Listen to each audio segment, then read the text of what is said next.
Fala galera, estamos aqui hoje com Taina Schwan. Ela que é professora do curso de Gastronomia do Instituto de Nutrição Josué de Castro, o INJC, da Universidade Federal do Rio de Janeiro, a UFRJ. Graduada em Gastronomia pela Faculdade Novo Milênio. Mestre em Hospitalidade pela Universidade AMB Morumbi. Doutora em História Comparada pela Universidade Federal do Rio de Janeiro. Trabalha com projetos de pesquisa e extensão na UFRJ. Tem experiência didática, profissional e publicações nas áreas de gastronomia, atuando principalmente nos seguintes temas: história da gastronomia, culinária brasileira, hospitalidade e comensalidade. Taina, é um prazer recebê-la aqui. Então, em qual momento da sua vida você decidiu que gastronomia era o que você queria para o resto da vida? Primeiramente, bom dia a todos. Eu gostaria de agradecer, o convite e a oportunidade de estar aqui. É um prazer e eu fico muito feliz de poder falar de um trabalho que é tão importante para mim e que eu espero que possa contribuir aí um pouquinho com a gastronomia. Mas voltando à sua pergunta, eu venho de uma família que a gente tinha uma relação, tinha e tem até hoje uma relação muito próxima com o alimento.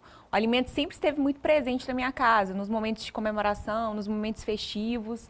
E as mulheres da minha família sempre tiveram uma relação muito grande com a culinária, Elas, cozinhavam, minha avó cozinhava muito bem, minhas avós, na verdade, minha mãe cozinha muito bem. Então, eu acho que isso aí, na verdade, foi uma herança que passou de geração por geração. Eu me recordo ainda pequena, indo para a cozinha com a minha mãe, preparando doces, bolos, Então, acho que ali já despertou. Tá no sangue, Tava no sangue. Meu pai fala que é a veia artística, mas eu acho que desde pequena já despertou isso. E aí, quando chegou a época do vestibular, que eu tinha que decidir o que eu realmente iria fazer, eu me recordo que uma tia chegou para mim e aí ela falou assim: por que você não faz gastronomia? E eu falei, E aí foi quando eu comecei a pesquisar mais sobre os cursos. Na época, a princípio tinha São Paulo e no Sul, minha mãe ficou um pouco receosa, filha nova, aquela coisa e tal. E aí eu ia para o Espírito Santo, porque meu irmão já estudava no Espírito Santo, e eu descobri que tinha um curso de gastronomia lá. Era um curso que tinha começado recentemente, tanto é que a minha turma foi a segunda turma. E aí eu comecei o curso e consegui já conciliar desde o início a parte prática, que eu comecei a estagiar em restaurante, que foi assim uma experiência maravilhosa. E ali eu já tive certeza que era aquilo que eu queria. Quando você termina o curso e se insere no mercado de trabalho, foi difícil separar o amor pela gastronomia do lado profissional? Você acha que ambas as coisas se completam? Ai, com certeza, para mim se complementam. Eu acho que os dois, se a gente souber mesclar o amor com a profissão, eu acho que é o casamento perfeito. Você me disse que a história sempre foi uma paixão antiga. Quando você percebeu que a integração entre essas duas áreas, que a priori são tão diferentes, poderia alavancar, de certa forma, a tua carreira? Então, na verdade, a minha base de formação não é história, Comecei pela gastronomia, como você já apontou. Mas eu acho que a história sempre esteve envolvida nisso tudo, principalmente quando a gente pega a parte da gastronomia, da alimentação, a própria história da gastronomia, a culinária brasileira, que é o que eu trabalho atualmente. Tudo isso tem um porquê, tem uma história envolvida, Não é só o prato em si, mas é entender por que aquele ingrediente, por que aquela influência, por que aquele prato é definido como um prato da culinária brasileira, por que ele é característico daquela região. Então, assim, eu comecei a sentir uma necessidade, principalmente quando eu vim para a parte acadêmica, de ter mais trabalhos que trabalhassem mais essa questão, aprofundassem um pouco mais nessas questões, não focasse só no prato em si. E aí eu consegui casar, no meu doutorado, que foi a gastronomia com a história, onde eu trabalhei os espaços de alimentação, no caso restaurantes e confeitarias, e foquei na parte histórica deles, Então, assim, como é que eles eram, onde que eles se localizavam, quem frequentava esses espaços, quais os alimentos comercializados nesse espaço. Então, eu acho que é legal, assim, a gente conseguir voltar, no passado para ver como era e até para entender o presente. Então, acho que isso aí é muito legal. Você se formou em 2004. Desde então já se passaram aí 13 anos. O que mudou no mercado de lá para cá? O mercado hoje é outro, Acho que ele evoluiu. Evoluiu. Com certeza. Assim, até quando eu fui decidir fazer gastronomia, eu tinha um certo receio, porque era uma coisa muito nova, O horizonte se abriu. Eu comecei em 2002, Então, assim, era uma coisa muito nova, as pessoas ainda nem entendiam direito o que era gastronomia. E eu tinha um certo receio, sim, em relação ao mercado de trabalho. Mas, assim, hoje... Por se tratar de um campo novo também. Sim, era um campo que ainda está, na verdade, ainda em construção. Na parte acadêmica, então, ele está mais recente ainda do que na parte prática, assim, vamos dizer. Mas eu tinha esse certo receio, Porque era realmente uma coisa nova, era o desconhecido. Mas hoje eu acho que, assim, as pessoas conhecem mais, as pessoas buscam mais, se interessam mais, querem saber o que que é, querem pesquisar, querem fazer. Então, assim, eu acho que cresceu muito, né, nessa questão do conhecimento, né? O nível dos restaurantes também, hoje em dia, são diferentes. A questão também da parte acadêmica, hoje em dia a gente tem diversos cursos de gastronomia no país e temos também já nas universidades públicas cursos de gastronomia a nível de bacharel com duração de 4 anos, com foco na parte da pesquisa, na parte da extensão. Então eu acho que assim, o mercado ampliou muito os horizontes, sabe? Eu diria que só tem crescido, assim, né? Expandido em ambos os sentidos, assim. Então, mudando um pouco de assunto, Assim. há alguma ligação entre a tua tese defendida no mestrado para o doutorado? Então, na verdade, eu diria que elas são diferentes, até porque a dissertação de mestrado e a tese de doutorado refletem, na verdade, a minha vida profissional, né? O momento da minha profissão, né? De como é que eu estava inserida no mercado de trabalho. Então, acho que ambas são reflexos desse momento. E na época do mestrado, eu atuava em restaurante, né? Eu já tinha trabalhado como cozinheira, como ajudante de cozinha e no momento que eu ingressei no mestrado, eu assumi o comando de uma cozinha de um bistrô em São Paulo, né? Onde eu era chefe de cozinha desse bistrô. E aí, a minha própria dissertação veio de uma inquietação relacionada a essa minha experiência prática.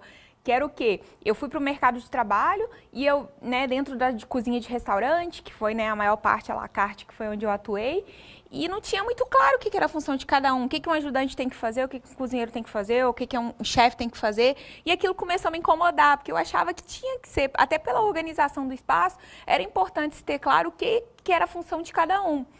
E aí eu comecei, né, com o chefe de cozinha, então eu trabalhei com entrevistas, na verdade, com chefes que estavam em atuação no mercado no momento. Hoje eu tentei identificar quais que eram as competências mais importantes para esse profissional, né?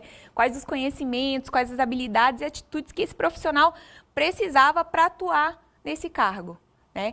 E já a tese de doutorado tem a ver com a minha vida acadêmica. Porque veio de uma inquietação que eu comecei a sentir, de uma necessidade que eu comecei a identificar quando eu entrei no mercado de trabalho como professora. Porque, principalmente quando eu, né, comecei a abordar essas disciplinas como culinária brasileira, eu sentia falta de pesquisas mais profundas sobre o assunto.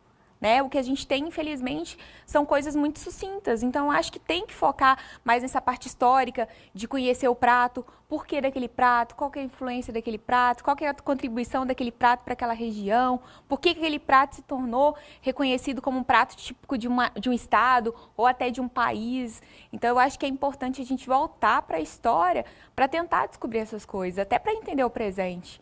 Né? Então, eu diria que, na verdade, a dissertação tem a ver com o momento da minha vida profissional e a tese tem a ver com esse momento que eu estou inserida atualmente. Você fala muito em amor e dedicação.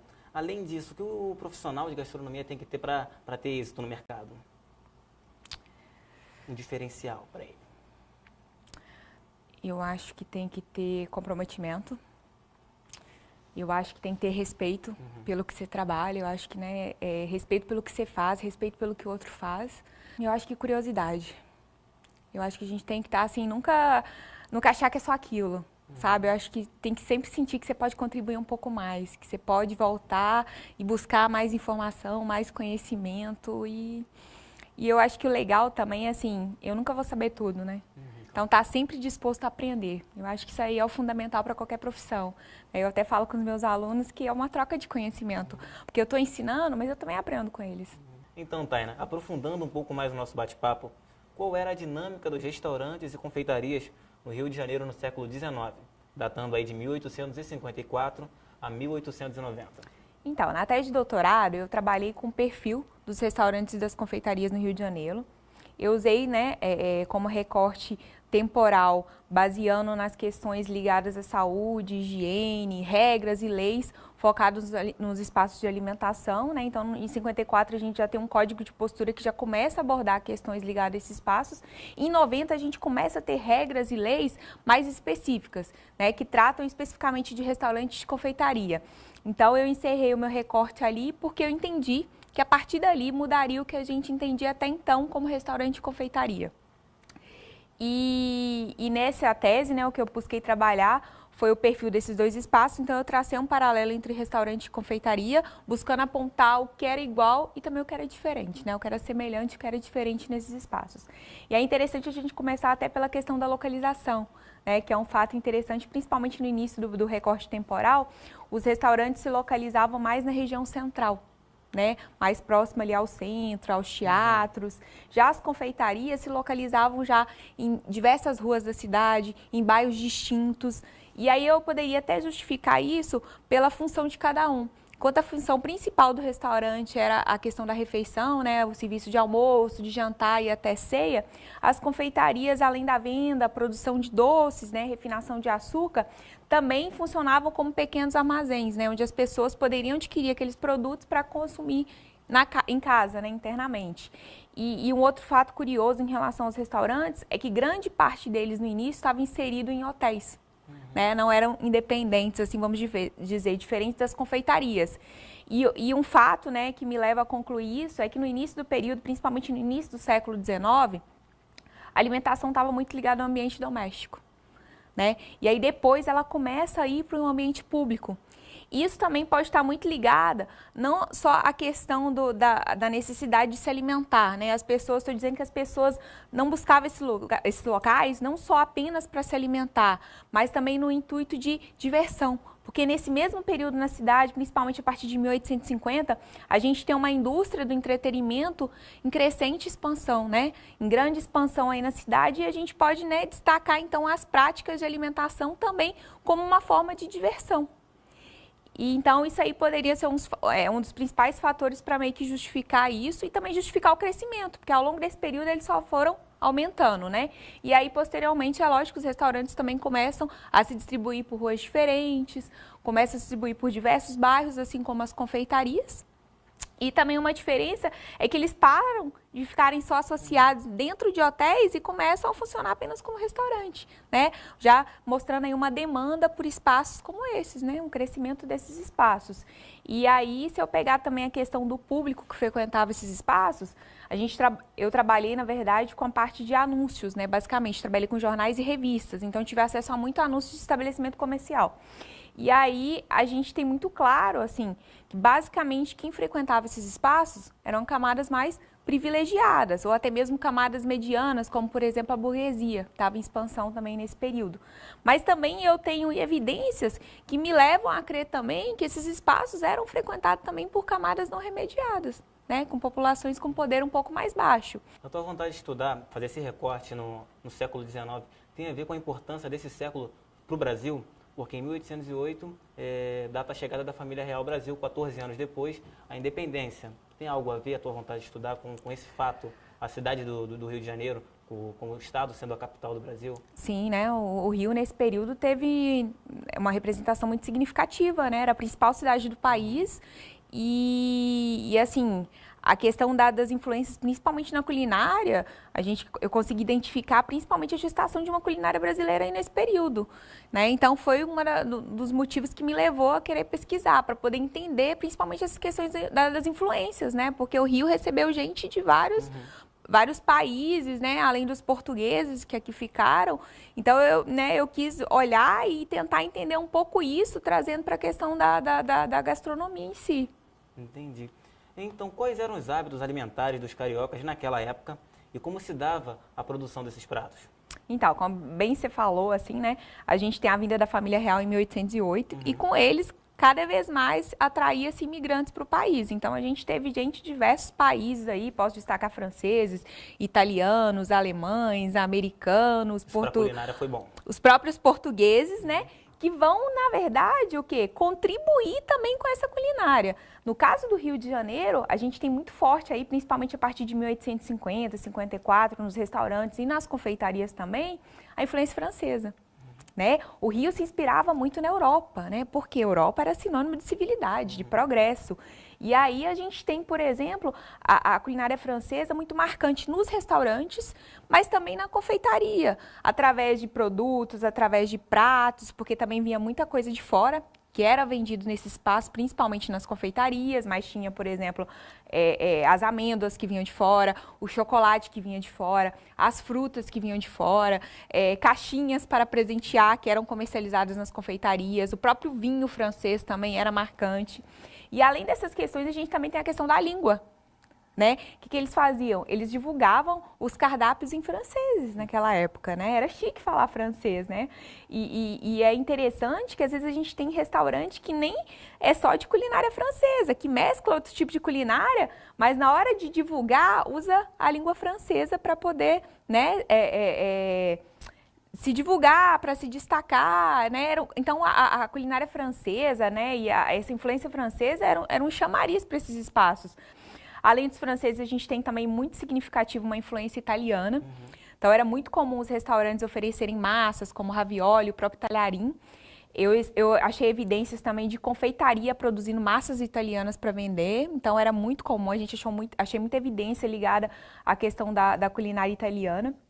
Além dessa, também a gente, lógico, consegue visualizar a questão da influência portuguesa, né? Até porque fomos colonizados por eles. Mas no caso do restaurante, essa influência portuguesa, nos anúncios, ela foi menor do que a influência francesa e a influência italiana.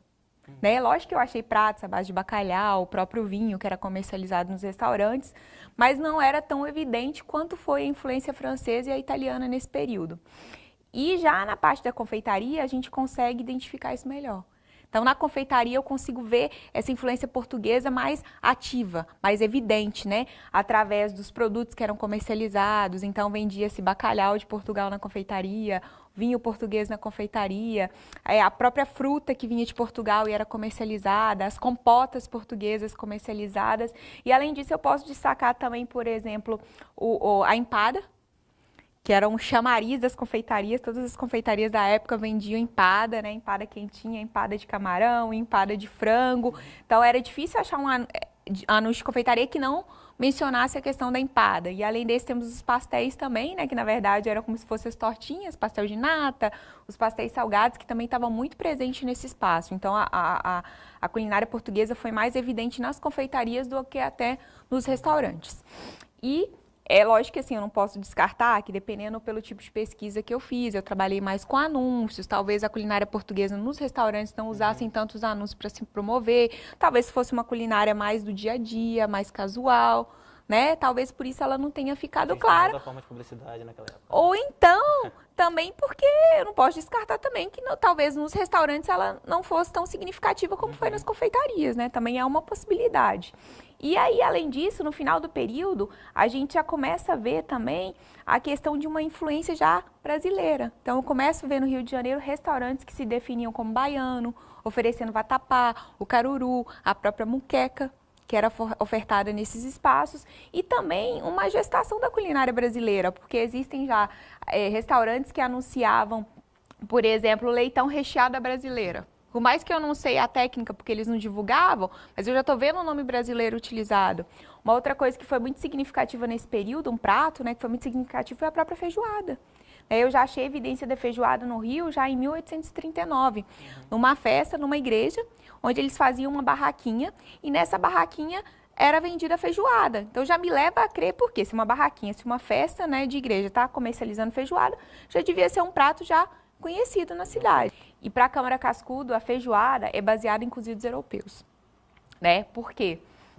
Porque a gente já tinha o próprio cozido português, que é uma mistura de carnes, né, linguiça, e tem a presença também de leguminosas, até como feijão. A gente tem o próprio cassoulet, que é francês, que também tem a presença do feijão e diversas carnes. Então, ele acredita que, na verdade, a feijoada é baseada nisso. Só que o feijão preto era nosso. Então, a gente já tinha o feijão preto no Brasil, né? Então, o que eu acredito que acontece com a questão da feijoada? Eu acho que a feijoada, assim como a culinária, ela recebeu influências diversas, mas ela, na verdade, se adaptou e se acomodou com o que a gente tinha aqui. Né? Então, eu acho que a técnica pode ter sido europeia, mas eu acho que grande parte dos ingredientes, exceto o porco, porque o porco foi trazido pelos portugueses, mas no caso do feijão e até o método, eu acredito que ela foi sim adaptada no nosso país, né? E utilizando um ingrediente aí, no caso nosso, que seria o feijão preto. E só assim, para fechar essa parte aí que a gente está falando da culinária, dos hábitos alimentares do carioca, o interessante disso tudo é de ver que nessa época a culinária ela era muito diversificada e miscigenada. Por quê? Por causa dessas influências, né? A gente tinha o ingrediente brasileiro com a técnica europeia, com o chefe de cozinha italiano. Então, a gente tinha uma mescla que aí ajudou a formar até o que a gente conhece hoje como culinária brasileira. E é interessante que eu tive acesso a uma fonte de 1891, que tinha lá que uma festa do Clube Rio Grandense, que era um clube que tinha aqui no Rio de Janeiro, onde os membros desse clube, cada um ia fazer o prato típico da sua região. E aí eu já tinha lá, Amazonas, sopa de tartaruga, que é uma iguaria da região norte, né? Eu tinha lá, Rio Grande do Sul, churrasco. Eu tinha Minas Gerais, carne de porco. Eu tinha Bahia, caruru. E tinha lá Distrito Federal, porque já havia havia ocorrido a proclamação da República. E eu tinha lá a feijoada como representativo, né, do Distrito Federal ou do próprio do Rio de Janeiro. Taina, surge, no entanto, a preocupação com a saúde alimentar. Como você explica o surgimento dessa necessidade? O que acontece? A gente tem já em 1808 a vinda da família real para o Brasil. Com essa vinda, a gente tem todo um processo de transformação da cidade, que aí entra até as questões de modernização. Para quê? Para adequar a cidade para esses novos moradores. E a cidade enfrentava nesse período um problema muito grande, que era a questão da higiene, né? E aí eu posso destacar também a questão da saúde. A gente tinha várias epidemias, como a própria febre amarela, a cólera. A gente tinha problemas com a questão do esgoto, né? O próprio relevo do Rio de Janeiro, a própria geografia do Rio dificultava. Por quê? Porque o Rio tinha muito morro. E o morro dificultava a passagem e a circulação do ar. Então, só aí já agravava, né? Segundo os médicos, que eram, né, que na verdade, né, tinham essa responsabilidade de tentar buscar medidas para evitar isso, para melhorar essa situação. Então, os próprios médicos apontavam essas questões. Então, desde a vinda da família real, já começa um pensamento higienista na cidade, buscando questões de higiene, mas também questões de saúde. A questão do lixo. Antigamente, o lixo era retirado 3 vezes na semana, depois começou a coleta diária. O lixo, antigamente, era jogado no mar, depois que se define um ambiente específico, um espaço específico para receber esse lixo. Então, a gente já tem aí várias medidas, né, nessa questão desse processo de adequação, até de progresso dessa cidade. E, lógico, a alimentação também acompanhava tudo isso. Então, já em 1851, a gente já tem uma junta de higiene que já começa a funcionar, que já começa a atuar nesses espaços de alimentação. Já tem evidência desde 53 de comissões sanitárias multando restaurante, multando confeitaria por questões de higiene, como falta de esgoto, mau cheiro, falta de limpeza, alimento estragado. Então, a gente já começa a ver evidências nesse período. O próprio Código de Postura, que era que ditava regras para buscar ordem na cidade, mas também a questão do progresso. Ele já começa a apontar alguns cuidados sobre alimentos adulterados, né? Que esses espaços de alimentação tinham que pintar uma vez por ano numa cor definida. E aí, com o decorrer do século, principalmente após a proclamação da República, a gente já começa a ver medidas mais específicas, né? Então, coisas mais ligadas, regras e leis, né? Com novos editais e novos códigos, específico para restaurante e confeitaria. Como assim? O piso do restaurante tem que ser o piso tal, o azulejo da parede tem que ir até tal altura. Se é confeitaria e se tem maceira, a altura é maior ainda. E é interessante destacar também que a própria palavra restaurante, ela vem da restauração, né? De restaurar as forças do doente, do paciente. Então, o próprio significado da palavra já remete a essa questão. E os restaurantes, na época, aqui no Rio de Janeiro, tinham uma preocupação muito grande de divulgar nos anúncios a questão do asseio. Então, era comum estabelecimento com asseio, limpeza. Então, também eram chamarias para esses espaços. E as confeitarias apontavam, não tanto quanto os restaurantes, mas as confeitarias também, elas forneciam diversos alimentos ligados à questão da saúde. E quem geralmente que apontava e defendia isso eram os médicos. Então, geralmente nos anúncios eles definiam lá, biscoito nutritivo, biscoito à base de carne, não sei o que lá, legitimado pelos médicos. Então, assim, o restaurante e a confeitaria não era só o alimento em si, mas tinha também essa preocupação com a saúde, com a higiene, né, com a segurança das pessoas, que eu acho que é muito legal. E até um outro fato curioso é que os próprios livros de culinárias desse período também já começavam a abordar. Então a gente tem o Cozinheiro Imperial, o Cozinheiro Nacional, que traziam receitas restaurativas. O Cozinheiro Imperial apontava que o frango era muito bom para doente, né? Então, sugeria uma dieta à base de frango para a recuperação daquele paciente. O Doceiro Nacional, que é um outro livro que a gente tem nesse período, falava da questão do açúcar, que não era legal comer muito açúcar, mas que o açúcar também ajudava na digestão, uma quantidade mínima era interessante, ajudava no tratamento de lombriga das crianças. Então, assim, você já começa a ver muito essa questão da alimentação ligada também à questão da saúde e da higiene.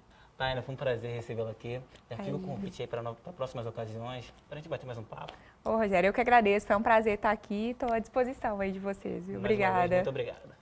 Rogério Almeida para a TV Juliano Moreira.